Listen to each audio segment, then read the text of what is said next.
The drive to the cabin was supposed to clear Jack Travers's head. He'd imagined himself cruising along the winding mountain roads, watching the sun dip behind jagged peaks, while the scent of pine mingled with the crisp, high-altitude air. Instead, his car's stereo was stuck on static, the heating system smelled like burnt socks, and every curve of the road seemed hell-bent on spilling his travel mug of lukewarm coffee into his lap. "This is it," he muttered, slowing the car as the rickety wooden sign for Cedar Hollow appeared, half hidden by vines.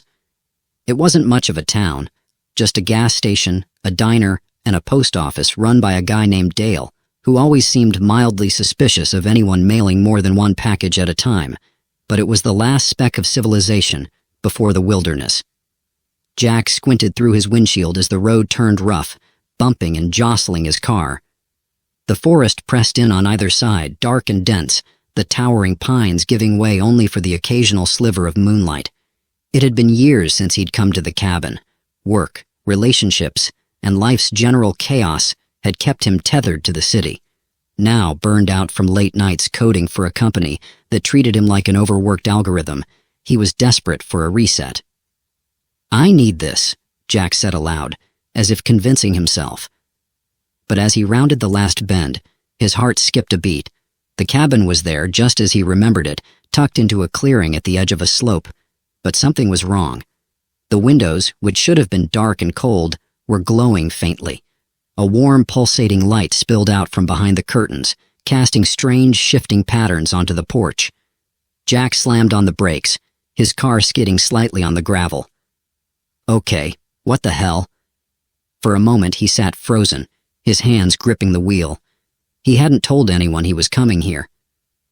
The cabin was too remote for squatters to stumble across it, and he couldn't imagine the local wildlife had suddenly developed a taste for interior decorating.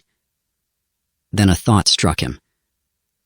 "Maybe it's Dale," he whispered, though the idea of the grumpy postmaster setting up camp in his cabin was almost more absurd than what he was seeing.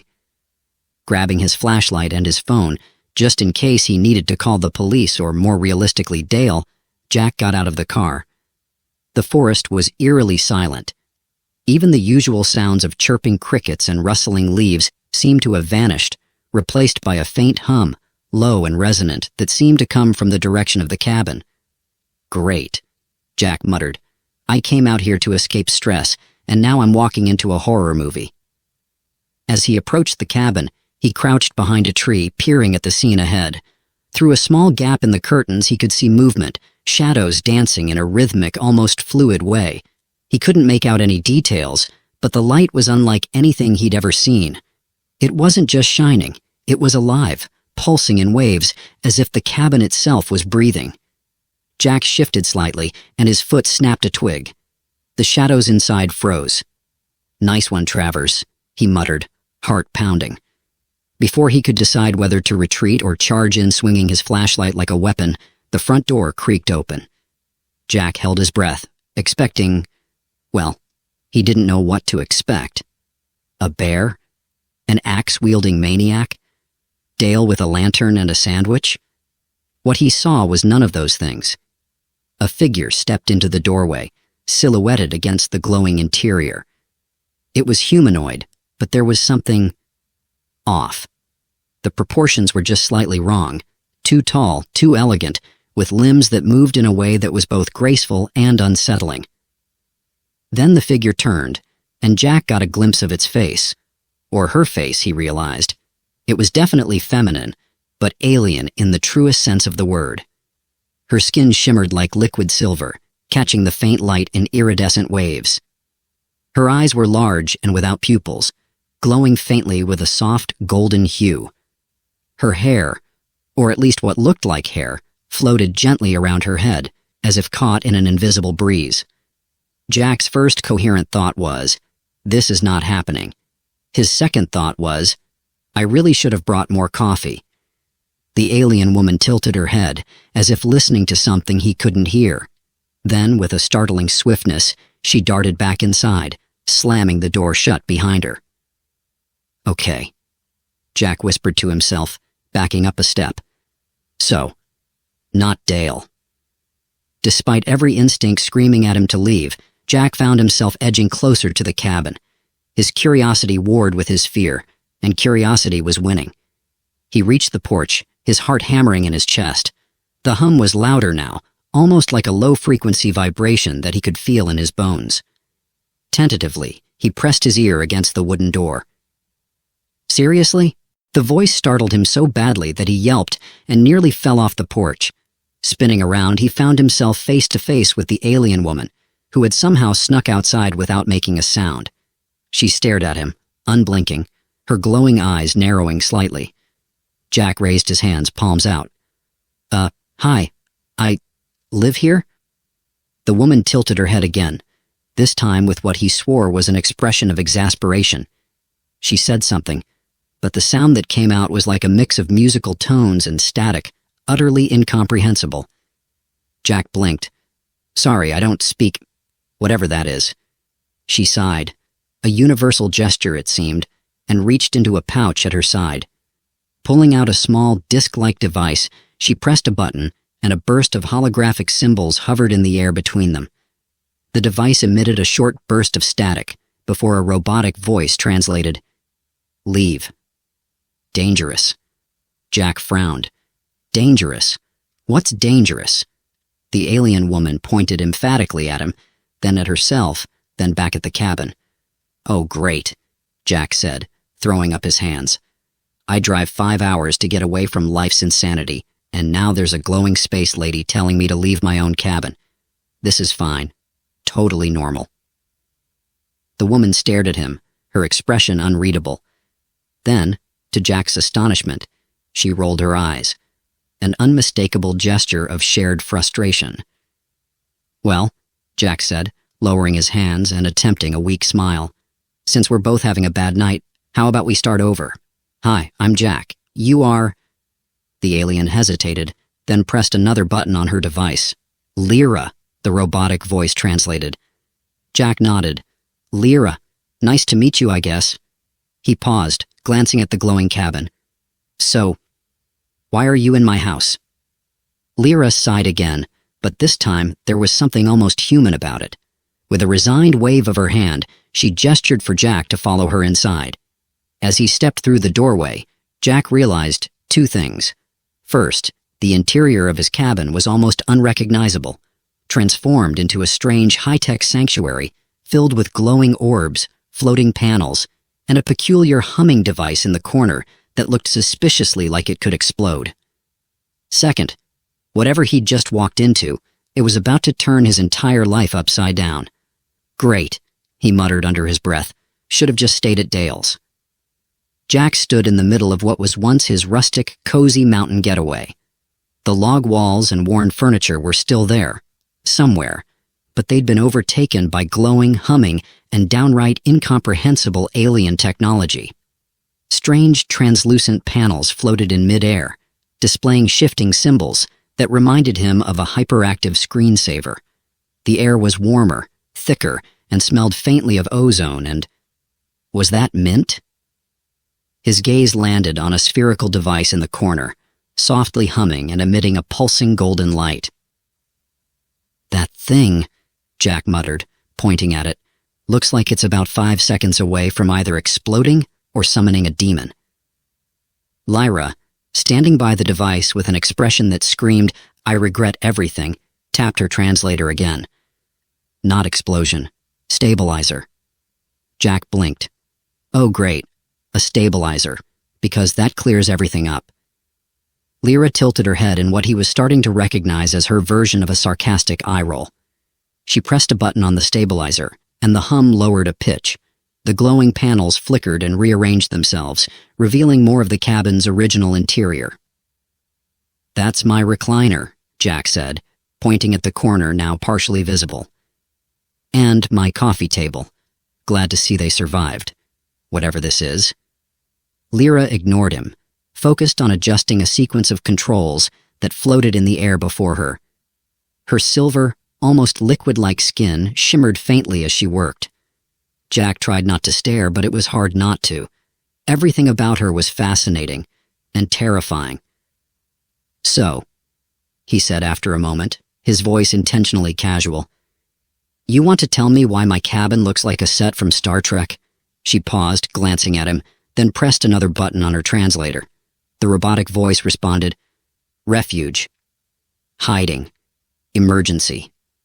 Jack folded his arms. Right, emergency. That's pretty vague. Did you, crash your spaceship nearby or something? Lyra hesitated, as if deciding how much to tell him. Finally, she motioned toward a small, flickering hologram that appeared above the stabilizer.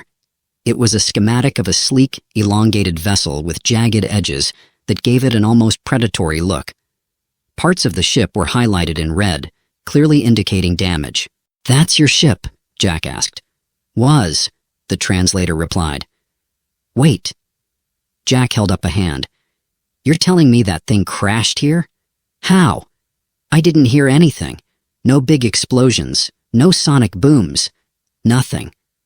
Lyra pointed toward the schematic, then made a motion with her hand that resembled a slow fade-out. The translator chimed. Silent entry. Cloaking. Minimal impact. Of course, Jack muttered, because if aliens are going to crash on Earth, they'll do it politely. Lyra didn't laugh, but there was a faint twitch at the corner of her mouth. Okay, Jack said, pacing now. So your ship crashed. And instead of, phoning home or finding another planet, you decided to break into my cabin and turn it into your own personal tech lab. Isolated, the translator replied. Safe. No threat. Jack stopped mid-step. No threat? Are you saying I'm harmless? Lyra nodded, her golden eyes scanning him briefly before returning to her controls. Wow, Jack said, feigning offense. You meet me for 5 minutes and you've already decided I'm no threat? I'll have you know I was very intimidating in high school. The translator didn't bother responding to that.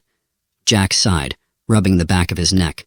Look, I get it. You've got problems. You needed a place to crash, literally. But this is still my cabin. You can't just invade it. At the word invade, Lyra stiffened. Her glowing eyes narrowed, and her posture shifted ever so slightly, as if preparing for something. Jack immediately backpedaled. Not like that, he said quickly. I mean, you're not invading like an alien invasion or anything, right? You're just borrowing. She relaxed slightly, but there was a tension in the air now that Jack couldn't ignore. Okay, he said, holding up his hands. How about this? You tell me why you're here, and I promise not to freak out. Deal? Lyra hesitated again, then pressed another button on her translator. Fleeing. Pursued. Jack frowned. Pursued? By who? The translator emitted a series of clicks and static, followed by the word, hunters. Hunters? Jack repeated. Like alien bounty hunters? That's a thing? Lyra nodded solemnly. Jack let out a low whistle. Well, that's just great. My cabin isn't just an alien Airbnb, it's the hideout for a fugitive. I'm guessing these hunters don't care much about property damage, huh? Lyra shook her head. Jack sank into his recliner, staring at the ceiling.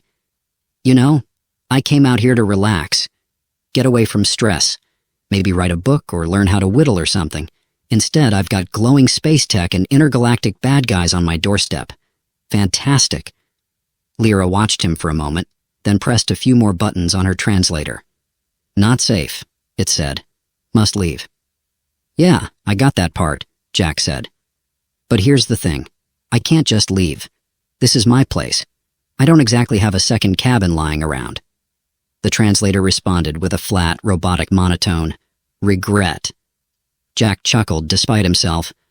Oh, now you feel bad? That's comforting. Lyra tilted her head, clearly not understanding the sarcasm. All right, Jack said, standing up. If we're stuck with each other for now, we might as well figure out a way to keep this place from getting blown to bits by your hunters. Got any ideas?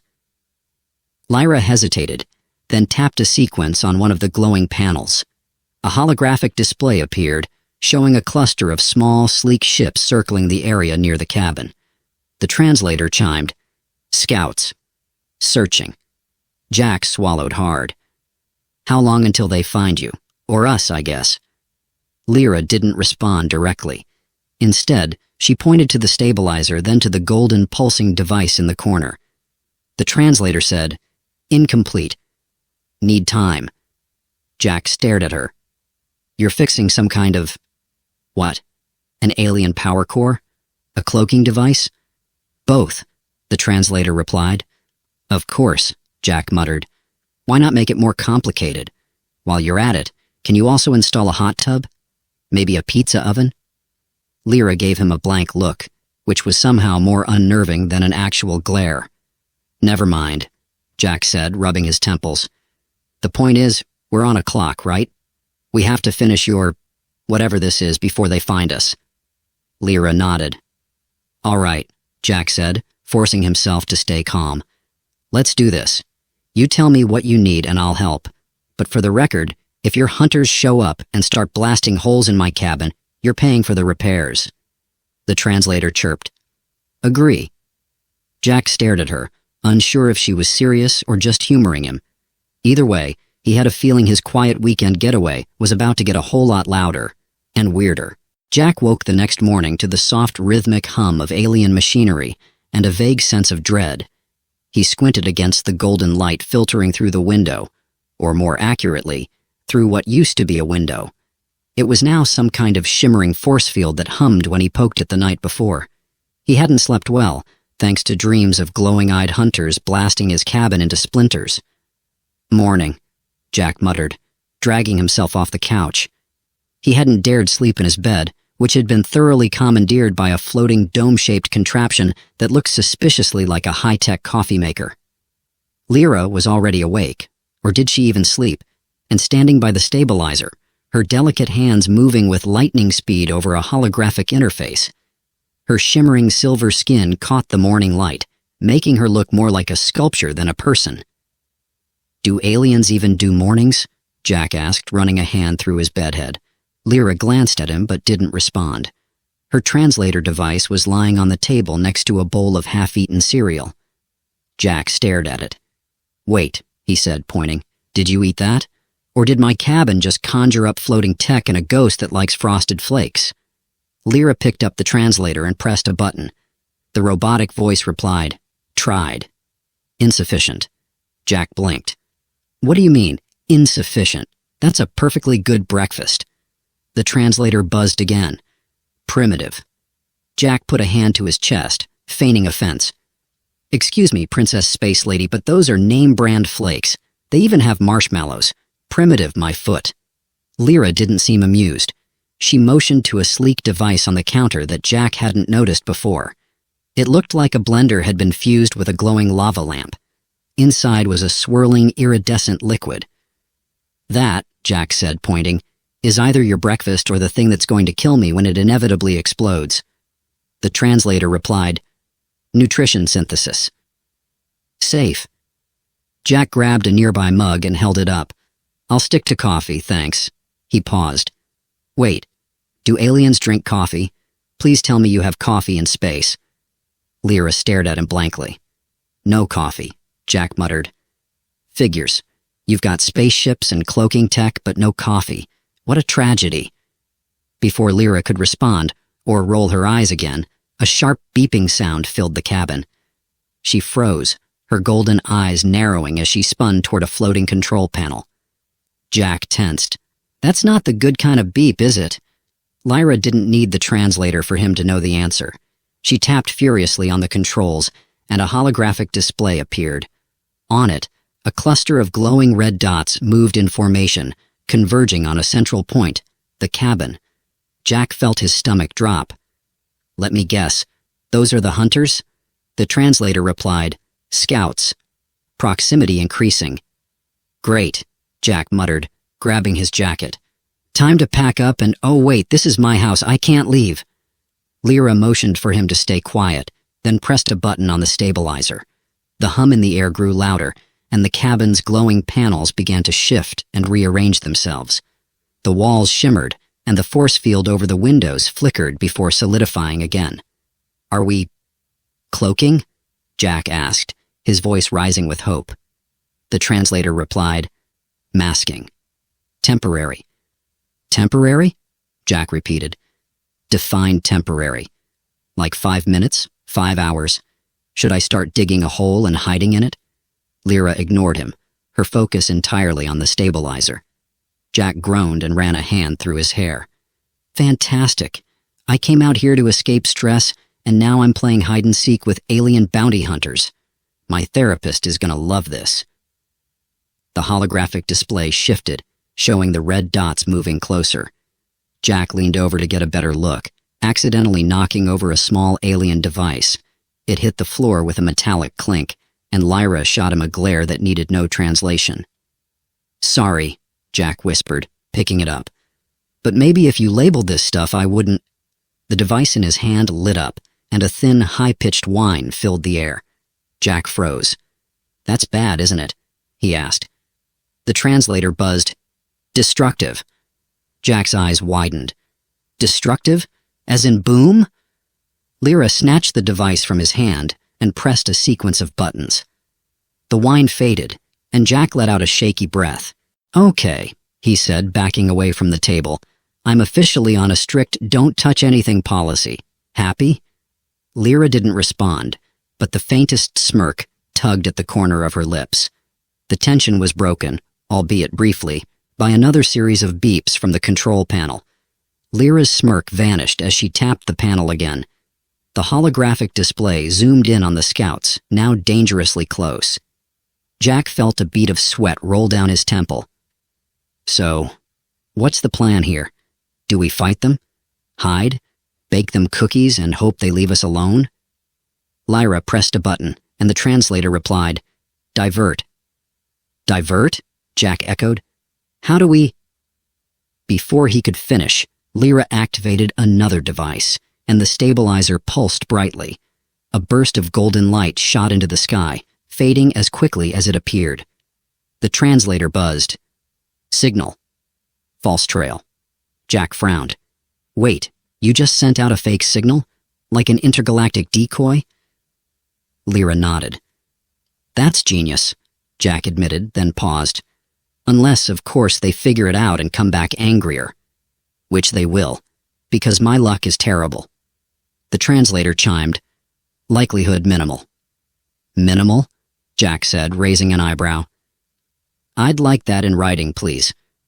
The holographic display updated, showing the red dots hesitating, then breaking off in a new direction, toward the decoy signal. Jack let out a relieved sigh and collapsed into his recliner. Well, that was fun, he said sarcastically. Let's do it again sometime.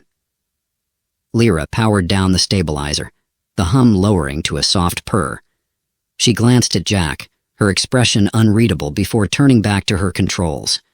Jack watched her for a moment, then said, You know, if you're going to keep crashing here, we need some ground rules. Like, maybe warn me before you turn my cabin into a glowing spaceship hideout, and definitely no more destructive devices on my coffee table. The translator buzzed. Understood. Jack smirked. Progress. But as he leaned back, his gaze drifted to the holographic display. The red dots were gone for now, but something told him this wasn't over. The hunters might be chasing a false trail, but they'd be back. And when they came, Jack had no idea if he or Lyra would be ready. For now, though, he'd take the win. After the scouts disappeared, Jack convinced himself he could finally relax. He grabbed a chair from the kitchen, dragged it to the porch, and sat down with a mug of black coffee, his personal talisman against chaos. The fresh mountain air, scented with pine and damp earth, worked its magic for all of 30 seconds before Lyra appeared in the doorway. Seriously? Jack said, looking over his shoulder. I thought aliens were supposed to be stealthy. Can't I have one moment of peace? She didn't respond, but her translator, now clipped to her belt, chimed. Work. Assistance required.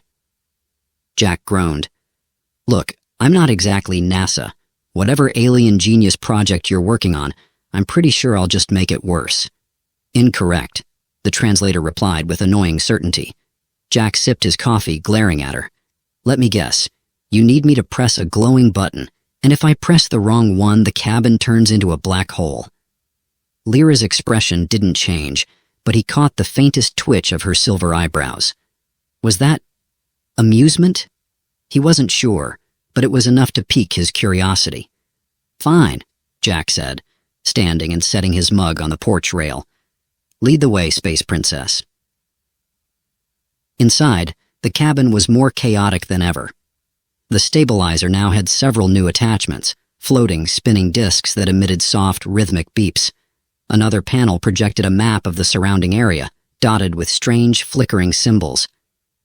"What am I even looking at?" Jack asked, gesturing to the map. "Proximity grid," the translator replied. "Detects incoming threats." Jack frowned. "Great. So, it's like an alien Ring doorbell. Does it also record video of bears stealing my trash cans?" Lyra ignored him and pointed to a smaller device on the table. It was the size of a shoebox, covered in glowing runes that shifted and shimmered like liquid. "Repair," the translator said. "Repair what?" Jack asked. "Your ship? Your cloaking device? My sanity?" "Core stabilizer," the translator replied. "Malfunction imminent." Jack raised an eyebrow. "Imminent? As in, hurry up and fix it, or we're toast?" Lyra nodded. "Well, that's just fantastic," Jack muttered, leaning closer to the device. "What exactly do you need me to do? I don't speak alien, and I'm pretty sure duct tape isn't going to cut it." Lyra tapped a sequence on the stabilizer, and a holographic diagram appeared. It showed the device's internal components, overlaid with blinking red lines that clearly indicated something was wrong. She pointed to a specific section, then handed Jack a tool that looked like a cross between a screwdriver and a plasma torch. "Adjust," the translator said. Jack hesitated, staring at the tool. "Adjust what? This thing? What if I accidentally turn it into a bomb?" "Minimal risk," the translator replied.